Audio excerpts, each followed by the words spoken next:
তো 20 নাম্বার ল বা নীতি যেটা এটা হইতেছে গিয়া do not commit two anyone. তো এটার মানে হইলো গিয়া কাউরে কোনো কথা দেওয়া যাবে না বা কারোর সাথে অঙ্গীকারবদ্ধ হওয়া যাবে না।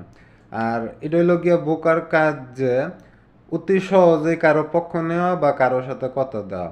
এখন দেখা গেছে তুমি তোমার স্বাধীনতা বজায় রেখে কাজ করতে পারো। এই ক্ষেত্রে যেটা হয় যে তুমি একজনরে আরেকজনের পিছে লাগাই দিতে পারো এবং ওই লোকগুলারে তোমার লেগে ব্যবহার করতে পারো। আর কথা দেওয়া যেটা এটা কারো দেওয়া যাইব না। আর শুধুমাত্র এটা তোমার নিজের প্রতি, মানে তোমার নিজের তোমার কথা দিতে হইব। আবার এটা বিপরীত আছে। এমন দেখা গেছে তুমি যদি এটা আসলে একটা বঙ্গুর এবং মানে মানে একটা বঙ্গুর খেলা আর কি। এখন দেখা গেছে তুমি যদি বেশি লোক খাড়াইতে যাও তাহলে দেখা গেছে ওরা তোমার খেলাটা বুঝা ফেলাইব।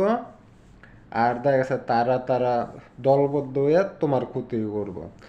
তো এইটাই যে কাউরে কখনো কথা দেওয়া যাবে না। তো এই